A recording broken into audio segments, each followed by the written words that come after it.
ታሪካችን የሚጀምረው ዴቪድ የተባለ አንድ ፕሮሞተር ያዘጋጀውን የሙዚቃ ኮንሰርት ከልጁ ጋር ሲያስተዋውቅ ነው።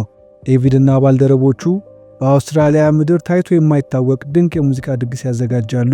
በድግሱ መጨረሻ ላይ ዴቪድ እና የሥራ አጋሩ ስለ ቀጣዩ ሥራቸው ይወያያሉ። የዴቪድ ባልደረባ በቀጣይ ኤዲ ደጋማ የሚባል አማተር ዘፋኝ ከአሜሪካ ለማስመጣት እንዳሰበ ይነግረዋል። በትንሽ ነገር የማይረካው ዴቪድ አሁን ካዘጋጁት ትልቅ ዝግጅት በኋላ ወደ ኋላ መመለስ እንደማይፈልግ እንደውም በአሜሪካ የሙዚቃ ታሪክ ውስጥ ስሟ እጅግ የገነነውን ኤሚን ያስመጣት እንዳሰበ ይነግረዋል። ምሽት ላይ የዴቪድ ሚስት ሄለን ዴቪድ የወሰነውን ውሳኔ ለአንድ ቆም ብሎ እንዲያጤነው ትጠይቀዋለች። ዴቪድ ኤሚ ካላት ዝና አንጻር ነገሮች በጥሩ መንገድ ብቻ እንደሚሄዱ ነግሯት ኤሚ ጋር የገባውን $1,000,000 ውል ወደ አሜሪካ ፋክስ ይልካል። በውላቸውም መሰረት ኤሚ ዝግጅቷን ለማቅረብ ትመጣለች። ነገር ግን የተፈጠረው ነገር ከዴቪድ ህልም ተቃራኒ ይሆናል። ኮንሰርቱን ለመታደም የመጡ ሰዎች ብዛት ከታሰበው በግማሽ በላይ ያነሰ ይሆናል። በእጁ ያለውን ሀብትና ንብረት ሙሉ ለሙሉ እያጣ እንደሆነ የተረዳው ዴቪድ በአስቸኳይ ትንንሽ ኮንሰርቶችን ለማዘጋጀት ወደሚያውቃቸው ሰዎች ይደውላል። ነገር ግን አብረው ሲሰሩት ከነበሩት ሰዎች መካከል አንዱም ከእሱ ጋር ለመስራት ፈቃደኛ ሳይሆኑ ይቀራሉ። ሁሉም ነገር ከእጁ እየወጣ ያለው ዴቪድ ዝነኛ ባለመሆኑ ወደ ናቀው ኤዲ ደጋማ ይደውላል። ነገር ግን ኤዲ በእሱ ተሰጥኦ ያመነ ሌላ ፕሮሞተር እንዳገኘ ይነግረዋል። ሕይወት ለመጀመሪያ ጊዜ ዴቪድ ላይ ፊቷን ታዞርበታለች። በማግስቱ ዴቪድ የቅዠት ያክል የሚርቅ ሐሳቡን ለሄለን ይነግራታል። ሄለን አውስትራሊያ ያላቸውን ሕይወት እንደ ቀልድ ትተውት መሄድ እንደማይችሉ ትነግረዋለች። ዴቪድ አሁን ባሉበት ሁኔታ ከቀጠሉ የሚበሉት እስከ ማጣት ሊደርሱ እንደሚችሉ እናም ብቸኛ ተስፋው የሙዚቃ ኢንዱስትሪው ያለበት ቦታ መሄድ ብቻ እንደሆነ ይነግራታል። ምንም እንኳን የተወለደችበትን አገር ጥሎ መሄድ ሄለንን ቢያስጨንቃትም ከባሏ ጭንቀት ስለማይበልጥ አብራው ለመሰደድ ትወስናለች። ዴቪድ 6 ልጆቹና እርጉዝ ሚስቱ ከቤተሰቦቻቸው ጋር ይሰነባበታሉ። ከረጅምና አድካሚ ጉዞ በኋላም ዴቪድና ቤተሰቦቹ አሜሪካ ይደርሳሉ። በዚያም ለመኖሪያ ወደ ተዘጋጀላቸው ቤት ያመራሉ። ወደ ቤታቸው ሲገቡ ፍጹም ያልጠበቁትን ነገር ይመለከታሉ። ሄለንም በጉዞው የደከሙ ልጆቿን ልብሳቸውን መሬት ላይ አንጥፋ ታስተኛቸዋለች። የልጆቿን ስነ ልቦናም ለመጠበቅ መሬት ላይ የሚተኙት ተቸግረው ሳይሆን ከተለመደው የሕይወት ዘይቤ ወጣ ያለ ነገር ለመሞከር አስበው እንደሆነ ትነግራቸዋለች። በማግስቱ ዴቪድ ለመጨረሻ ጊዜ ተስፋ ወደ ጣለበት ድርጅት ያመራል። ነገር ግን ከእሱ የተሻለ ፕሮሞተር እንዳገኙ ይነግሩታል። ዴቪድ ከድርጅቱ ጋር የተፈጠረውን ነገር ለሄለን ይነግራታል። እንደ ቤተሰብ ሁሉንም ነገር በማጣታቸው ቅስሟ የተሰበረው ሄለን ስቅስቅ ብላ ታለቅሳለች። ምሽት ላይ ሄለንና ዴቪድ ከልጆቻቸው ጋር ይሰባሰባሉ። ሄለንም ዴቪድ ለልጆቹ ስላሉበት ሁኔታ በግልጽ እንዲነግራቸው ትገፋፋዋለች። ዴቪድ ከአውስትራሊያ አሜሪካ ድረስ የተሰደዱበትን ምክንያት ለልጆቹ በግልጽ ካስረዳቸው በኋላ ቪዛቸው የጉብኝት ስለሆነ ቋሚ ሥራ ማግኘት እንደማይችል ይነግራቸዋል። ሄለንም በእያንዳንዷ እንቅስቃሴያቸው ውስጥ የፈጣሪ እርዳታ ስለሚያስፈልጋቸው ስለ ሁሉም ነገር አብረው እንደሚጸልዩ ከነገረቻቸው በኋላ በእጃቸው የቀረውን ገንዘብ በጠርሙስ ውስጥ አስቀምጣ ካለባቸው ወጪ አንጻር አሁን ካለበት የበለጠ ሊያንስ እንደሚችል ነገር ግን መቼም ቢሆን ባዶ መሆን እንደሌለበት ትገልጽላቸዋለች። ዴቪድና ቤተሰቡም ለመጀመሪያ ጊዜ ስለሚያስፈልጋቸው ነገር ሁሉ ጸሎት ያደርጋሉ። በማግስቱ ዴቪድና ቤተሰቦቹ አቅራቢያቸው ወዳለ ቤተ ክርስቲያን ያመራሉ። በዚያም ከቤተ ክርስቲያኗ የመዝሙር ክፍል ኃላፊ ጄን እና ባለቤቱ ጋር ይተዋወቃሉ። ዴቪድና ልጆቹ ጋራጃቸው ውስጥ ባገኙት የሳር መቁረጫ ማሽን በመታገዝ በመንደራቸው ውስጥ እየተዟዟሩ የአካባቢ ማስዋብ ሥራ ይጀምራሉ። አንድ ቀን እንደተለመደው የአካባቢ ማስዋብ ሥራቸውን ለመስራት በአቅራቢያቸው ወዳለ ቤት ያመራሉ። እዚያም እንደደረሱ ዴቪድ ያልጠበቀውን ነገር ይመለከታል። የጽዳት ሥራ ሊሰራለት የመጣው ሰው አውስትራሊያ እያለ ፕሮሞት አላደርገውም ያለው ኤዲ ደጋማ ሆኖ ያገኘዋል።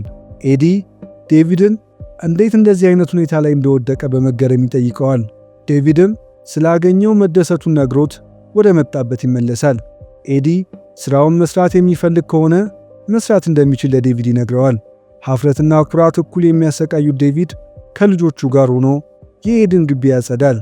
ሄለንና ልጆቿ በቤታቸው ግድግዳ ላይ እባክህና አመሰግናለሁ የሚል ቦታ ያዘጋጃሉ። ጸሎታቸውንና የጸሎታቸውን መልስ የሚጽፉበት ቦታ። ብዙም ሳይቆይ ጄን አሜሪካኖቹ በድምቀት ለሚያከብሩት የምስጋና ቀን እነ ዴቪድን ወደ ቤቱ ይዟቸው ይሄዳል። ምሳ ከመመገባቸው በፊትም በጄን መሪነት ጸሎት ያደርጋሉ። በጸሎቱ መጨረሻ ዴቪድና ቤተሰቦቹ ፈጣሪ ስለሰጣቸው ምግብ በዜማ ያመሰግኑታል። በመዝሙሩ መካከልም ጄን ቀልቡን የሳበውን ነገር ይመለከታል። ምሽት ላይ እነ ዴቪድ ጄንና ሚስቱን አመስግነው ወደ ቤት ይሸኟቸው እንደሆነ ይጠይቋቸዋል። ጄን የመጡበትን ቫን እንዲወስዱት ይነግራቸዋል። ነገር ግን ሄለን የሰማችውን ነገር ማመን ይከብዳታል። ጄንም ከፈጣሪ የተሰጣቸው ስጦታ እንደሆነ ይነግራታል።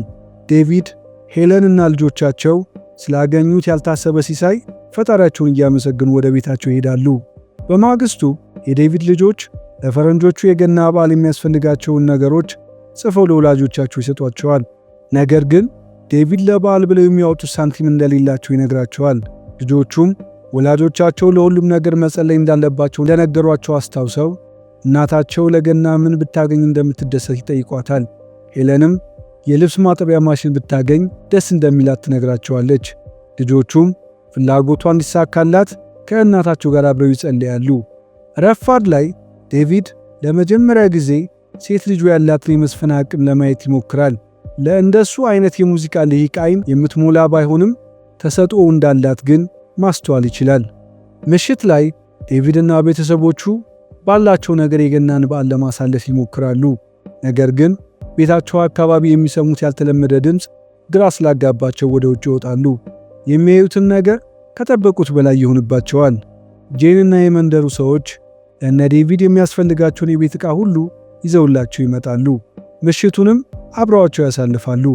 በማግስቱ ሄለን ምጥ ይይዛታል። ከብዙ ጭንቅ በኋላም ሴት ልጇን ትገላገላለች። ነገር ግን ደስታቸው ብዙም ሳይቆይ ሄለን ትደክማለች። ዴቪድም በሰመመን ውስጥ ያለችውን ሚስቱን ጥላው እንዳትሄድ ይለምናታል። ሳይታሰብ ወደ ሞት አፋፍ ደርሳ የነበረው ሄለን በዶክተሮቹ ጥረት ዳግም ነፍስ ትዘራለች። ራሷንም እንዳወቀች የሆስፒታል ክፍያ እንዳይጨምርባቸው መቆየት እንደማትፈልግ ለዴቪድ ትነግረዋለች። ዴቪድም ስለምንም ነገር መጨነቅ እንደሌለባት እንዲሁም በደንብ ስታገግም ብቻ ከሆስፒታሉ እንደምትወጣ ይነግራታል። ነገር ግን የሕክምና ወጪው እሱ ካሰበው መጠን እጅጉን የተጋነነ ይሆናል። ወደ ሆስፒታሉ የሂሳብ ክፍል በመሄድም በየወሩ የሚከፈል እንዲያደርጉለት ይጠይቃል። የሆስፒታሉ የሂሳብ ክፍል ጥያቄውን ትቀበለዋለች። የሄለንን የሕክምና ወጪን ስትመረምር ያልጠበቀችውን ነገር ታገኛለች። የሄለንን የሕክምና ወጪ ስሙ ያልተገለጸ ግለሰብ ሙሉ ለሙሉ እንደሸፈነው ለዴቪድ ትነግረዋለች። በሌላ በኩል የዴቪድ የመጀመሪያ ልጅ የሆነችው ርብቃ ከአያቷ ጋር አሁን ስላሉበት ሁኔታ ታወራለች። አያቷም ከፈጣሪ ጋር ሁሉም ነገር በጊዜው ውብ እንደሚሆን ይነግራታል። እሷም አያቷ የነገራትን ኃይለ ቃል እንደ ቀልድ በወረቀት ላይ ታሰፍረዋለች። ብዙም ሳይቆይ ሄለን ድና ወደ ቤቷ ከልጇ ጋር ትመለሳለች። ወደ ቤት እየገቡ ሳለ ዴቪድ ወጪውን እሱ እንደሸፈነላቸው እንደሚያውቅ ለጄን ይነግረዋል። ጄን እሱ እንዳልሆነ ለማስተባበል ይሞክራል። ዴቪድም ውለታቸው ከልክ እያለፈ እንደመጣና እያሸማቀቃቸው ስለሆነ ከእነሱ እንዲርቅላቸው ይነግረዋል። ጄንም የዴቪድ የወንድነት ኩራት ይገባዋል። አንድ ቀን ርብቃ የኤዲን ቢሮ እያጸዳች ሳለ ኤዲ የራሱን የሪከርዲንግ ድርጅት እንዳቋቋመ ትመለከታለች። በቤቱ ሌላኛ ክፍል ዴቪድ መጸዳጃ ክፍሉን እያጸዳ እያለ የጽዳት ሠራተኛው እያለ ኤዲ ስለሱ ሲያወራ ይሰማል። በሰማውን ነገር ልቡ ይሰበራል። ወደ ቤትም እንደተመለሱ ሄለን ዴቪድ ኩራቱን ትቶ ለልጁ ህልም ሲል ኤዲን ለኦዲሽን እንዲጠይቀው ትነግረዋለች። ዴቪድ ሚስቱ ኩራተኛ ብላ ስለጠራችው ይበሳጫል። እነሱ እንደሚሉት ኩራቱ ቢበልጥበት ኖሮ ከእሱ በታች የነበረ ሰው ቤት ውስጥ የጽዳት ሠራተኛ ሆኖ እንደማይሠራ እንዲሁም እሱና ርብቃ በኤዲ አይን የቤት ሠራተኞቹ ብቻ እንደሆኑ ይነግራቸዋል። ከባሏ እየወጡ ያሉት ቃላት ልጇን እየጎዳት እንዳለ የተሰማት ሄለን ባሏን ለመጀመሪያ ጊዜ በጥፊ ትመታዋለች። ወደ ራሱ እስኪመለስ ድረስም ወደ ቤት እንዳይመጣ ትነግረዋለች። ዴቪድ የኤድ ድርጅት ውስጥ ባይሆንም በሚስቱ ሐሳብ መሠረት ርብቃን ወደ ሪከርድ ድርጅት ይዟት ይሄዳል። በዚያም ርብቃ በአሜሪካ ተወዳጅ የነበረውን ሙዚቃ ታቀነቅናለች። እጅግ በሚገርም ሁኔታ የሪከርድ ድርጅቱ ሰዎች የርብቃን ድምፅ ይወዱታል። ርብቃም ከሪከርድ ድርጅቱ ጋር ኦፊሻላዊ ፊርማ ለመፈራረም ቀነ ቀጠሮ ትይዛለች። በማግስቱ ለዴቪድ ይደወልለታል። ነገር ግን ከሰዓታት በፊት የአባቱን መርዶ ለሰማው ዴቪድ ጆሮን ጭው የሚያደርግ ነገር ይነግሩታል። ዴቪድም ውላቸውን ያፈረሱት በእሱ ምክንያት ከሆነ ራሱን እንደሚያገል፣ ከምንም በላይ ደግሞ የሙዚቃ ሕይወቷ መጀመሪያ ላይ ያለችውን የልጁን ሞራል እንዳይሰብሩበት ይለምናቸዋል። በሚያሳዝን ሁኔታ የድርጅቱ ሰዎች ለርብቃ የሚሆን ቦታ እንደሌላቸው ይገልጹለታል። የሰማው ነገር ከአባቱ ሐዘን ጋር ተዳምሮ ዴቪድን ከመቼውም ጊዜ በላይ ይሰብረዋል። ዴቪድም በከባድ ድብርት ውስጥ ይወድቃል። በዚያም መሃል ቀናቶች ያልፋሉ። ሄለንም በቤታቸው ውስጥ የሚላስ የሚቀመስ ነገር እንደሌለ ለዴቪድ ትነግረዋለች። በድህነቱ ምክንያት የሞተ አባቱን እንኳን አፈር ማልበስ ያልቻለው ዴቪድ ልጅም ባልም አባትም መሆን የማይገባው ብኩን ሰው እንደሆነ እንደሚሰማው ለሄለን ይነግራታል። ብዙም ሳይቆይ ሄለን ባዶ ቤት በረሃብ የሚቆሉ ልጆቿን ይዛ ወደ ውጭ ትወጣለች። ልጆቹም በመንገዳቸው መሃል ወደ መጫወቻ ቦታ ይዛቸው እንድትሄድ እናታቸውን ይለምኗታል። ሄለንም በሐሳባቸው ተስማምታ ወደ መጫወቻ ቦታ ይዛቸው ትሄዳለች።